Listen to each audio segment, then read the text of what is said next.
Hello everyone, welcome to day 4 of aviation course.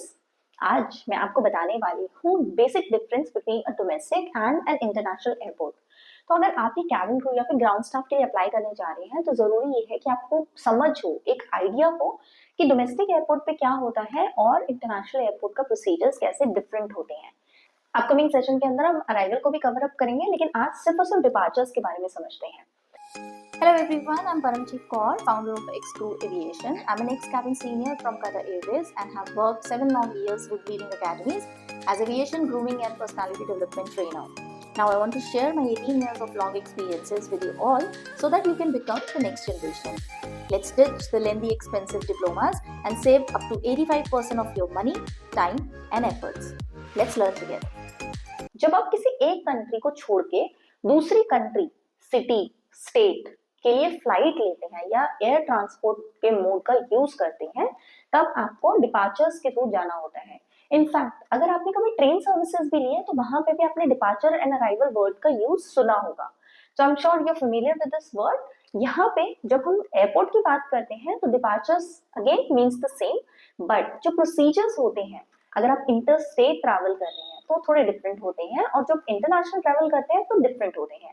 तो आज इसी डिफरेंस को डिकोड करते हैं और सीखते हैं क्या होता है basic difference between domestic airports and international airports. तो सबसे पहला पॉइंट जो आता है कि कितने टाइम पहले आपको रिपोर्ट करना चाहिए। देखिए, अगर आप किसी डोमेस्टिक फ्लाइट के लिए जा रहे हैं, डोमेस्टिक मतलब इंटर स्टेट, जैसे आप दिल्ली से बॉम्बे जा रहे हैं, हैदराबाद जा रहे हैं, बैंगलोर जा रहे हैं, या किसी भी सिटी या स्टेट जो विद इन इंडिया है उसे हम डोमेस्टिक ट्रैवल बोलते हैं। तो अगर आप किसी डोमेस्टिक फ्लाइट के लिए जा रहे हैं तो आपको अपनी फ्लाइट के डिपार्चर टाइम से कम 3 घंटे पहले एयरपोर्ट पे रिपोर्ट करना है। अगर मानिए आपका फ्लाइट का डिपार्चर है सुबह 10 बजे का, तो आपको रिपोर्ट करना है कम से कम 7 बजे एयरपोर्ट पे।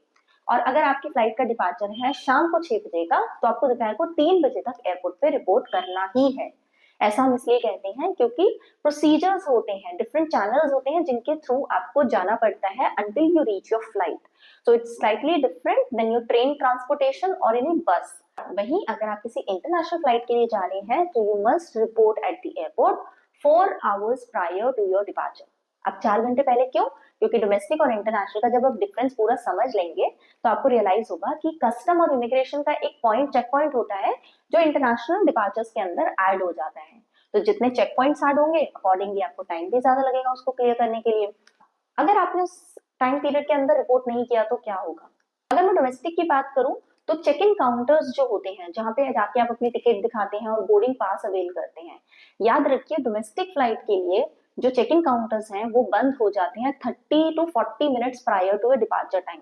और वहीं अगर आप इंटरनेशनल फ्लाइट के लिए जा रहे हैं तो 60 minutes prior to your departure आपके चेक इन काउंटर्स बंद हो जाते हैं। तो अगर आप लेट पहुंचे फ्लाइट के लिए और चेक इन प्रोसेस को कंप्लीट नहीं कर पाए तो आप कंसीडर किए जाएंगे उस फ्लाइट के लिए अ नो शो। अब एक और वर्ड आ गया ना, नो शो क्या होता है। तो हम टर्मिनोलॉजीज को कवर करेंगे नेक्स्ट चैप्टर के अंदर, तब मैं आपको समझाऊंगी नो शो का मतलब क्या होता है और इसमें पेनल्टी भी होती है, आपको फाइन लगता है, नो शो फी पे करनी पड़ती है कैंसिलेशन पे। तो वो थोड़ी सी डिटेल है, अगले उसमें समझते हैं। सबसे पहला डिफरेंस जो हमने डोमेस्टिक और इंटरनेशनल में अभी समझा वो ये है कि डोमेस्टिक में आपको 3 घंटे पहले फ्लाइट डिपार्चर टाइम से रिपोर्ट करना होता है और इंटरनेशनल के लिए 4 घंटे पहले अपने डिपार्चर टाइम से रिपोर्ट करना होता है। अब बढ़ते हैं दूसरे डिफरेंस के ऊपर। जब आप एयरपोर्ट के अंदर एंटर करने लगते हैं तब आपको दिखानी पड़ती हैं अपनी आइडेंटिफिकेशंस। तो क्या चेक करते हैं वो, क्यों चेक करते हैं? अगर आप डोमेस्टिक फ्लाइट के लिए जा रहे हैं तो आपको दिखाना होता है अपना एक identification proof which has your photo and address both. तो जैसे कि आप दिखा सकते हैं अपना आधार कार्ड, अपना voter ID card, driving licence. ये 3 चीजें हैं जो आप दिखा सकते हैं। अब आप में से कुछ लोग सोचते होंगे कि क्या हम अपना पैन कार्ड दिखा सकते हैं बिकॉज उसमें भी आपकी फोटो लगी होती है। तो answer is no, because PAN card के अंदर आपकी रेजिडेंशियल डिटेल्स मेंशन नहीं होती, इसलिए आप उसे एज अ वैलिड आईडी नहीं यूज कर सकते। इसके साथ साथ आपको स्टाफ को दिखानी होती है टिकट।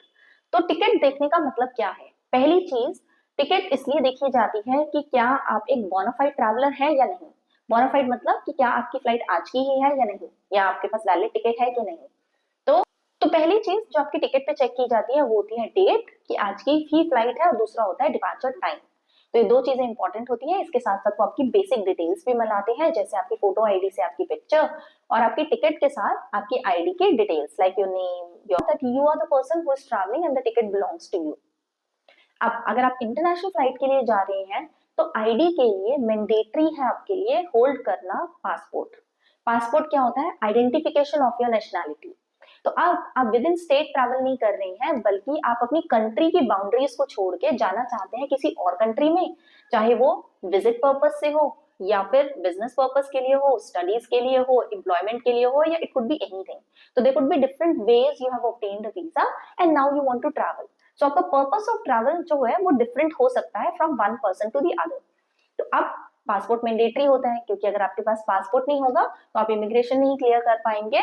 तो सबसे पहली चीज आती है पासपोर्ट, जिसके अंदर वो देखते हैं आपकी फोटो मैच करते हैं, आपका नेम पढ़ते हैं और सेम चीजें अलाइन करते हैं आपके टिकट के साथ।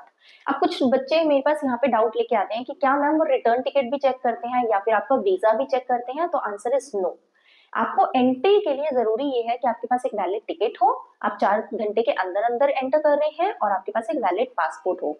एयरपोर्ट के अंदर एंटर करने के लिए सिर्फ इतनी बेसिक से इंफॉर्मेशन चाहिए होती है, बाकी सभी चीजें एयरलाइन की रिस्पॉन्सिबिलिटी होती है। जब आप चेक इन काउंटर्स पे जाएंगे तब आप आराम से वो इन डिटेल आपके डॉक्यूमेंट्स को चेक करेंगे और अगर आपके पास सभी वैलिड डॉक्यूमेंट्स हुए तभी आपको बोर्डिंग पास दिया जाएगा, वरना आपको बोर्डिंग पास नहीं दिया जाएगा। अब अंदर एंटर करने के बाद सबसे पहले आपके सामने आती है डिस्प्ले स्क्रीन। डिस्प्ले स्क्रीन पे क्या चेक करना होता है? देखिए, एयरपोर्ट एक बहुत बड़ा स्पेस होता है जहां पे आपको नहीं पता कि आपकी एयरलाइंस किस रो या किस काउंटर्स पे अवेलेबल है आपको असिस्ट करने के लिए। तो इसलिए सबसे पहले चेक करना होता है आपको अपना फ्लाइट नंबर, आपकी डेस्टिनेशन और आपकी एयरलाइन किस चेक इन काउंटर्स को यूज कर रही है to assist you for the check in process.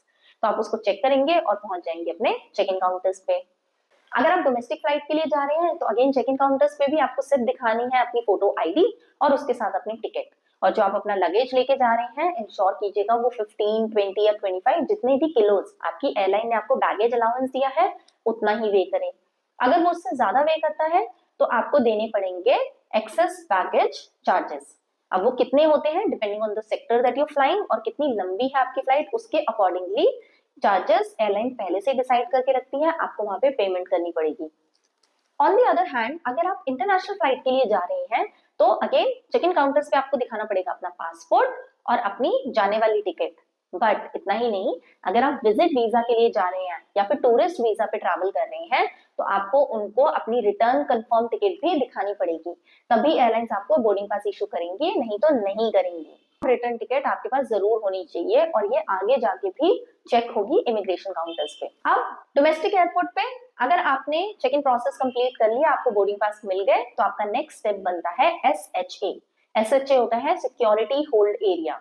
तो सिंपल वर्ड्स में अगर समझाऊं तो आपने जरूर मेट्रो से ट्रैवल किया होगा और आपने देखा होगा अंदर एंटर करने से पहले आप लगेज को किया जाता है screen through a screening machine और आपको गुजरना होता है एक मेटल डिटेक्टिंग डोर के अंदर से और आपके फिर पर्सनली भी चेक किया जाता है और आपको स्क्रीन किया जाता है through handheld metal detectors as well. But अगर आप जा रहे हैं इंटरनेशनल फ्लाइट के लिए तो बोर्डिंग पास मिलने के बाद आपका जो नेक्स्ट स्टेप होने वाला है वो होगा इमिग्रेशन चेक। इमिग्रेशन चेक क्या होता है? आप इमिग्रेशन काउंटर्स के ऊपर जाते हैं और वहां पे ऑफिसर आपके पासपोर्ट को स्कैन करते हैं, आपके वीजा की वैलिडिटी चेक करते हैं, आपकी रिटर्न टिकट कंफर्म करते हैं अगर ये टूरिस्ट या विजिट वीजा है तो, और आपसे पूछते हैं सिक्योरिटी पर्पसेस के लिए कुछ questions. So question would be like आप क्यों जा रहे हैं, कितने टाइम के लिए जा रहे हैं, लास्ट टाइम कब ट्रेवल किया था, इस तरीके के कुछ क्वेश्चंस वो आपसे पूछ सकते हैं। और मुझसे ज्यादातर एयरपोर्ट पे क्वेश्चन पूछा जाता है कि मैंने फ्लाइंग क्यों छोड़ी, मेरे पासपोर्ट पे अभी भी है क्रूज स्टैम्प्स, तो हमेशा उनका ज्यादातर क्वेश्चन यही आता है कि आपने फ्लाइंग क्यों छोड़ी। डोंट वरी, आपके साथ भी ऐसा जरूर होगा। जब आप कैबिन क्रू बन जाएंगे और फ्लाइंग करेंगे तो ऑफ ड्यूटी भी लोग आपको देख के रिकॉग्नाइज कर लेंगे कि आप कैबिन क्रू हैं और आपके पास भी ये सवाल जरूर आएगा। तो क्वेश्चन डिफरेंट होने वाला है कि आपकी जॉब कैसे लगी, आपकी सैलरी कितनी है, ट्रैवल कैसे करते हो, कितने पर्क्स मिलते हैं, इस तरीके के। तो देना चाहते हो ना इन सभी का जवाब, तो अपनी प्रिपरेशन करते रहिए बिकॉज ये दिन जल्दी आएंगे। तो अब इमिग्रेशन काउंटर्स क्लियर कर लिया तो इमिग्रेशन वाले क्या करते हैं, आपके पासपोर्ट के ऊपर लगाते हैं डिपार्चर्स की स्टैम्प ऑफ दैट डे, जिस दिन आप डिपार्ट कर रहे हैं उस कंट्री से। अब डोमेस्टिक वाले तो SH एरिया से क्लियर करके चले गए हैं ड्यूटी फ्री एरिया में, लेकिन इंटरनेशनल वालों के पास अब आया है सिक्योरिटी होल्ड एरिया। तो सेम प्रोसेस आपके लिए भी रहेगा। आपके बैग्स को स्क्रीन किया जाएगा, आपकी बॉडी को स्कैन किया जाएगा through hand held metal detectors, and even you will have to go through the metallic doors, and if it beeps then they will ask you to remove the metals from your body. तो ज्यादातर metals जो हम carry करते हैं वो ज्यादातर आपके watches होती हैं, या फिर अगर आपने कोई आर्टिफिशियल ज्वेलरी पहन रखी है, या बहुत मोटी सी चेन पहन रखी है, या फिर कड़ा पहन रखा है, सिक्की कड़ा जो होता है वो भी बीप कर सकता है। So they may ask you to remove it. And males के लिए, इनफैक्ट फीमेल्स के लिए भी अगर वो बीप करता है, so they may ask you to remove your footwears, keep it into a tray and scan it through the screening machine, and then you can walk through. चाहे आपकी फ्लाइट डोमेस्टिक हो या फिर इंटरनेशनल, एक चीज का जो आपको ध्यान रखना है कि आप अपने हैंडबैग के अंदर नहीं लेके जा सकते घी, बहुत सारा ऑयल, या फिर कोई भी sharp object, arms and ammunition, in fact उनके इमिटेशंस भी नहीं लेके जा सकते। तो इमिटेशन क्या, अगर आपने कोई टॉय गन भी खरीद लिया तो भी वो आप अपने साथ नहीं लेके जा सकते। और शार्प ऑब्जेक्ट्स बोलो जैसे कि nail cutter, nail filer, scissors, small knife, travel knifes, इस तरीके की चीजें आप बिल्कुल कैरी नहीं कर सकते। तो अगर आप नेक्स्ट टाइम ट्रैवल करने जा रहे हैं, सो बी माइंडफुल, क्योंकि अगर उन्हें ऐसे कोई शार्प ऑब्जेक्ट आपके बैग में मिला, so you will have to remove it and throw it in the garbage there and then. और अगर आप इंटरनेशनल ट्रेवल के लिए जा रहे हैं तो अपना अचार, घी और इस तरीके की चीजें जो है प्लीज चेक इन बैग के अंदर रखिए, तो उसमें कोई प्रॉब्लम नहीं है, बट आप कैबिन में अपने साथ नहीं लेके जा सकते इतना सारा सामान। Now moving to the next step. तो डोमेस्टिक वालों ने तो एंटर कर दिया था ड्यूटी फ्री एरिया के अंदर, और अब एसएचए के बाद इंटरनेशनल एयरलाइन वाले भी एंटर कर सकते हैं ड्यूटी फ्री एरिया में। तो ड्यूटी फ्री एरिया में क्या होता है, शॉपिंग आउटलेट्स होते हैं, मेकअप प्रोडक्ट्स के, कंफेक्शनरी आइटम्स के, फार्मेसी होती है, वॉशरूम्स होते हैं, ईटिंग एरियाज होते हैं, in fact business class, first class के लिए लाउंज फैसिलिटी होती है, और बहुत सारी चीजें होती है जो आप एक्सप्लोर कर सकते हैं। लेकिन याद रखिए, ड्यूटी फ्री एरिया के अंदर कुछ भी परचेज करने के लिए आपको देना पड़ता है अपना बोर्डिंग पास। तो जब आप बोर्डिंग पास दें तो याद से वो बोर्डिंग पास वापस भी ले लीजिएगा, नहीं तो आप फ्लाइट में एंटर नहीं कर पाएंगे और फिर आपको होगी प्रॉब्लम। ड्यूटी फ्री एरिया के बाद आता है आपका waiting area close to your boarding gate. Boarding gate क्या होता है, एक ऐसी एग्जिट जो आपको लीड करती है या तो क्राफ्ट में या फिर एयरफील्ड में। तो अब बात आती है एरो ब्रिज की और एरो रैम्प्स की। तो अगर तो आपके एयरक्राफ्ट पे लगी है एरो ब्रिज, तो आपको टर्मिनल बिल्डिंग से बाहर नहीं जाना पड़ेगा, आप सिर्फ एरो ब्रिज में एंटर करेंगे और एयरक्राफ्ट में चले जाएंगे। लेकिन अगर आपका एयरक्राफ्ट पार्क्ड है ऑन अ रिमोट बे, तो तब आपको लेनी पड़ेगी एक बस, और वो बस आपको लेके जाएगी आपका एयरक्राफ्ट तक, जो कि है टर्मिनल बिल्डिंग से थोड़ा दूर पार्क। अब कुछ नई टर्म्स आपने और सीखी होंगी, जैसे arrow ramp, apron, arrow bridge, ये भी जरूर आपके लिए डिकोड करेंगे इन द नेक्स्ट सेशन। अभी के लिए इन टर्मिनोलॉजीज को सिर्फ समझ लीजिए। तो बोर्डिंग गेट्स कब खुलते हैं, डोमेस्टिक फ्लाइट्स के लिए बोर्डिंग गेट्स ओपन हो जाते हैं 30 minutes prior to your departure time. तो अगर 10 बजे की फ्लाइट है तो 9:30 बजे बोर्डिंग गेट्स ओपन हो जाएंगे। तो जहां बोर्डिंग गेट्स ओपन होंगे, चेक इन काउंटर्स बंद हो जाएंगे। इसी तरीके से इंटरनेशनल ट्रेवल के लिए 60 minutes prior to your departure आपके बोर्डिंग गेट्स खुल जाते हैं और चेक इन काउंटर्स बंद हो जाते हैं। I hope it had made lot of sense to you. अगर आपके भी डाउट्स हैं तो please feel free to write it in the comment box, and you can also approach us on our Instagram handle. अब बात करती हूँ important and interesting part जो आप सबको बहुत पसंद आता है। आपको इंटरव्यू क्वेश्चन बताने की जगह एक इंपॉर्टेंट इन्फॉर्मेशन बताती हूँ।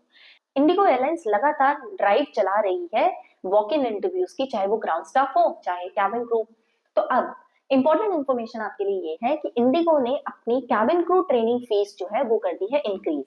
सो now instead of 50,000 we will have to pay 75,000 for your training with the airline after selection as cabin crew. ये अमाउंट पहले भी रिफंडेबल था और अब भी, लेकिन अब जो क्लॉज आ गया है वो है कि ये अमाउंट सिर्फ आपको 3 साल बाद ही रिफंड होगा। तो 3 साल तक तो आपको एटलीस्ट फ्लाई करना ही पड़ेगा। और पीएचडी ट्रेनिंग के लिए आपको कितनी फी देनी पड़ सकती है, इसके लिए हमारी वीडियो अवेलेबल है, जरूर देखिएगा। बिकॉज आप किसी भी इंटरव्यू के लिए जा रहे हैं तो जरूरी है कि आप एयरलाइन को समझे पहले, और आप वाइजली डिसाइड कर सकें कि आप लाइफ में क्या करना चाहते हैं, और जो आप करने जा रहे हैं क्या आप उस डिसीजन के साथ फुली अलाइंड है।